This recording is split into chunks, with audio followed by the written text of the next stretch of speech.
बहुत सारे लोगों के पास भी जाता था मार्केटिंग प्लान को दिखाने के लिए, तो लोग बाकी एक बात अक्सर हम मुझसे बोला करते थे कि ऐसी कंपनी का बस एक ही काम है, और आना, लोगों को बेवकूफ बनाना और वापस।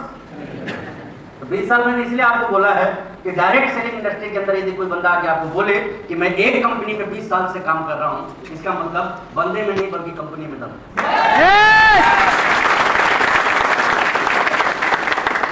क्योंकि देखिए 20 साल नेटवर्क मार्केटिंग करने वाले लोग बहुत मिलेंगे, लेकिन 20 साल एक ही कंपनी में काम करने वाले बहुत कम मिलेंगे। और इसीलिए मैंने कहा कि यहाँ बंदे में नहीं दम किसमें है?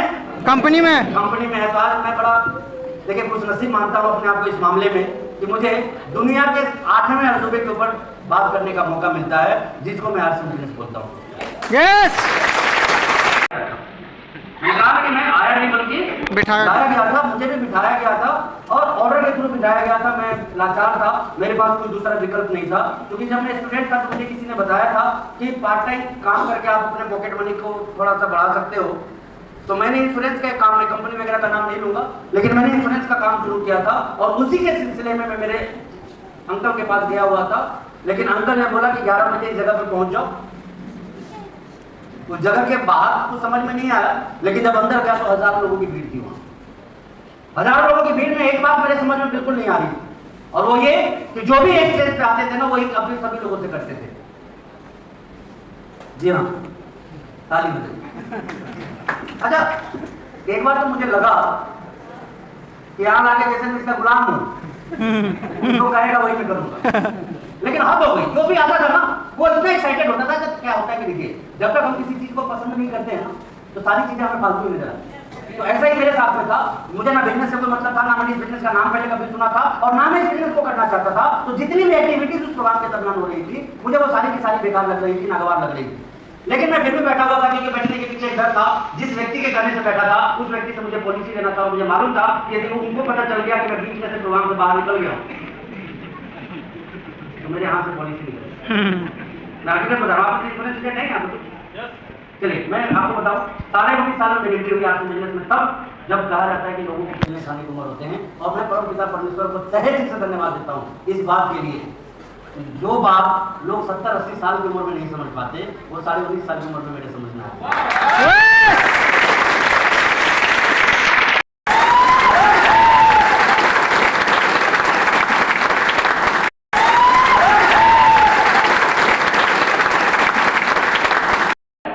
गलत सोचने वाले तो दोस्तों मैं आपको बताऊं, वहां से मेरे बिजनेस की शुरुआत थी।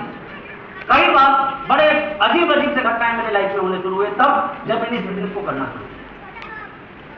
मैंने एक चीज महसूस किया है कि जीवन में जब आप शुरुआती दिनों को जी रहे होते हैं ना, वो बड़े कष्टकारी होते हैं, बहुत कष्टकारी। आगे की लाइफ बड़ी शानदार हो जाती है। आज की डेट में लोग हम लोगों को देख के क्या बोलते हैं मालूम है? कि मिट्टी को भी छुएगा तो सोना बोलते हैं, लेकिन हाथ खुल जाएगा सोना। कितने टन मिट्टी को उठाना पड़ा, साफ करना पड़ा, तैयार करना पड़ा, ये जिंदगी किसी ने नहीं देखा। तो मैं आपको बताना चाहता हूं कि देखिए मेरे सारे सपने दब से गए थे। आरसी बिजनेस में आने के बाद मैंने जो पहला कामयाबी हासिल किया था, वो ये था कि सपने मेरे जिंदे हो गए। मैं आपको हकीकत बताता हूं, ये बिजनेस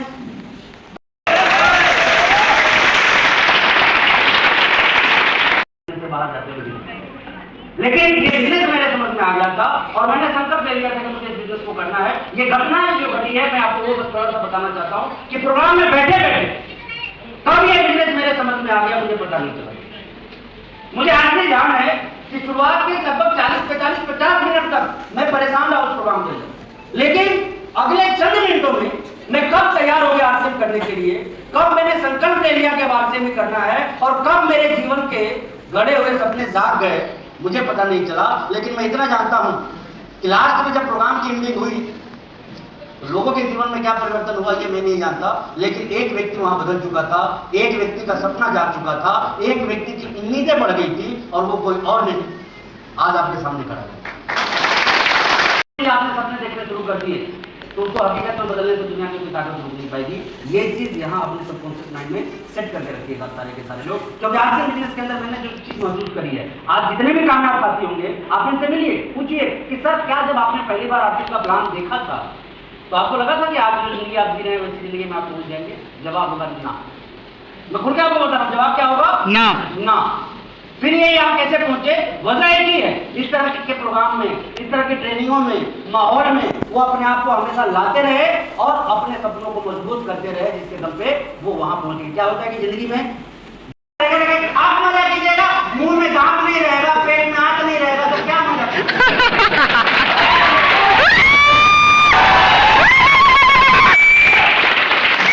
मजे करना लोग सिखाएगा आपको कि मजा कैसे किया जाए।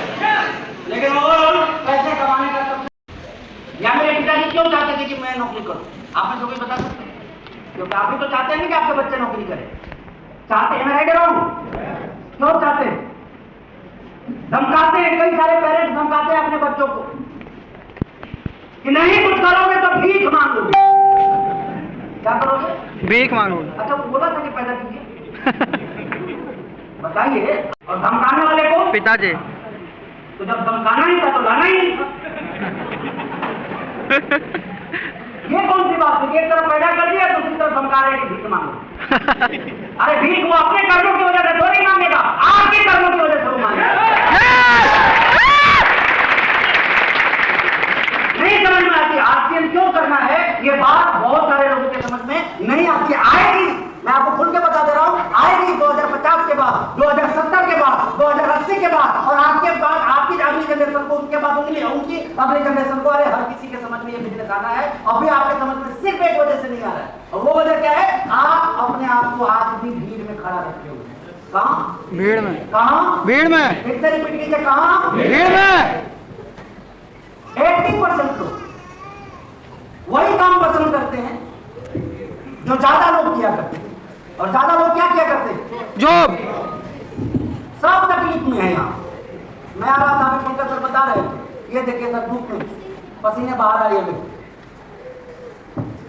फिर हम लोग बातचीत किए कि ये इसकी पहली नौकरी नहीं है, एक को छोड़ के अब ये दूसरी शुरू किया है, एक को छोड़ के ये दूसरी किया है। बहुत ज्यादा फायदा होगा जब मैंने आरसीएम शुरू किया, और उससे भी ज्यादा था जब उन्होंने कहा कि इसको छोड़ो, और मैंने नहीं छोड़ा। मैंने लाइफ में बस एक बात उनकी बातों को इग्नोर किया था, मना किया था, अरे गया था मैं वहां पे कि नहीं, यहाँ मैं नहीं मानूंगा। और वो बात बस एक थी कि वो चाहते थे कि मैं आरसीएम ना करूं, और मैं चाहता था कि मैं आरसीएम ही करूं। अब प्रॉब्लम ये था कि खाता उनका था तो चलता उनका, जो हकीकत वो बता रहा हूँ।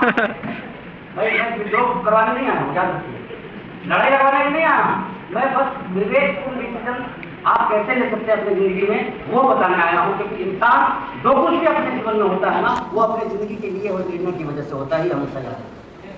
मैंने एक निर्णय लिया था, आज बहुत सारे लोगों को करने में बड़ा अच्छा लगता है, मुझे भी सुनने में बहुत अच्छा लगता है। हिंदुस्तान के यंगेस्ट आरसीएम के करोड़पति, हिंदुस्तान के यंगेस्ट आरसीएम बिजनेस के सफाई, अरे आज से नहीं, हिंदुस्तान का सबसे कम उम्र का रॉयल्टी अचीवर, सबसे कम उम्र का टेक्निकल अचीवर, सबसे कम उम्र का एमराल्ड अचीवर, सबसे कम उम्र का रूबी अचीवर, सबसे कम उम्र का स्टार रूबी अचीवर, और सबसे कम उम्र का फाइनल सफायर अचीवर आज आपके सामने खड़ा है। पैसे की क्या बात करूं आपसे कि कितना आता है और कितना नहीं आता है? आप इतना ही जान जाइए कि पूरा फैमिली बिजनेस हम लोग किया करते हैं, और मेरे एक परिवार में आरसीएम के 3 कोर लीडर। कितने? 3 कोर लीडर। मैं, मेरे बड़े भाई और मेरे चाचा जी। सबसे बड़ी टीम मेरी है सफायर की, बाकी दोनों के दोनों स्टार होगी। और ये चीज मैं आपको इसलिए बता देना चाहता हूँ कि पैसा क्या बताऊँ आपको, 2005 या 2005-6 से अपनी खुद की एयर कंडीशन लग्जरी कार को मेंटेन कर रहा हूँ। कब से? यानी कि आज से कितने साल पहले? कितने साल पहले? 17 साल पहले। 2007-8 के फाइनेंशियल ईयर में ही मैं आपसे बिजनेस का 1 करोड़पति बन चुका। 2009 आते आते पटना के बड़े पॉस एरिया में 3.5 करोड़ का बंगला तैयार किया था। आज से कितने साल पहले? 13 साल पहले। क्या बात करूं पैसे क्या? पैसा तो इतना आएगा ना, इतना आएगा कि ये छींटा भी पड़ गया ना, तो एक छींटे से एक जनरेशन का काम चल जाएगा। ये और अभी क्या करना पड़े? नौकरी। अच्छा, मेरे पिताजी क्यों चाहते थे कि मेरी नौकरी लगे? उनको एक ही बात की टेंशन थी कि जब मेरी नौकरी खत्म हो जाएगी तो इसका क्या होगा।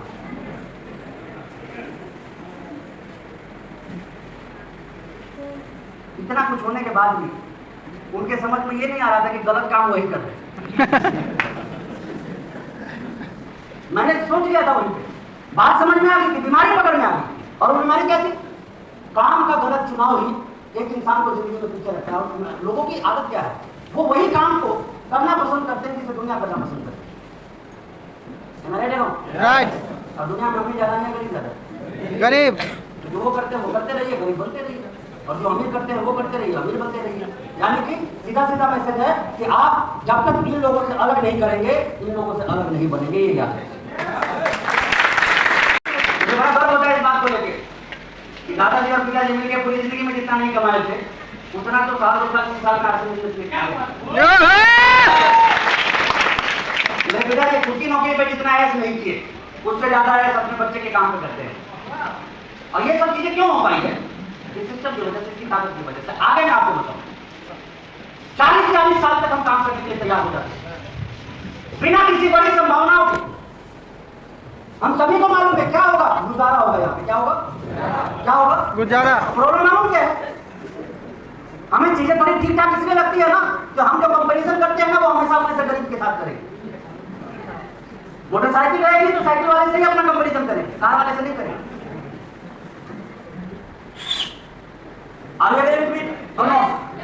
मानते नहीं मानते इस बात? मानते हैं। अब आप देखिए कि 40 साल ये यहाँ काम करने के लिए तैयार, ठीक है?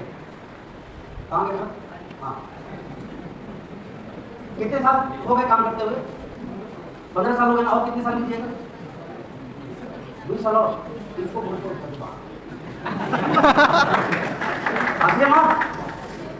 बहुत बड़ी चीज है। आपको नहीं मालूम कितनी तकलीफों में ये नौकरियां होती हैं।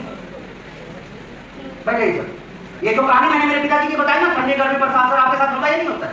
होता है ना। इतना ही नहीं, आजकल डेट में कोई ऐसी नौकरी नहीं बची है। कहते हैं कि बहुत सारी पत्नियों को मालूम नहीं है क्योंकि पति कितने गरीब होते हैं। मैं आपको बता रहा हूँ, कमरे में बंद करके क्या नहीं होता है उनके साथ में, यदि आपने देख लिया ना, कसम खा लीजिएगा कि आपके पास नौकरी नहीं है। कंट्रीज को देखिए तो सबसे कम नौकरी करने वाले लोग आपको वहां, सबसे कम। और करते भी हैं तो डेडलाइन फिक्स करके 30 साल की उम्र तक काम करूंगा। कितने साल? 30 साल, 30 साल, 35 साल। ये नहीं कि लाइफ टाइम काम ही काम करते रहेंगे, ऐसा नहीं होता। बिजनेस के लिए हम बात करें,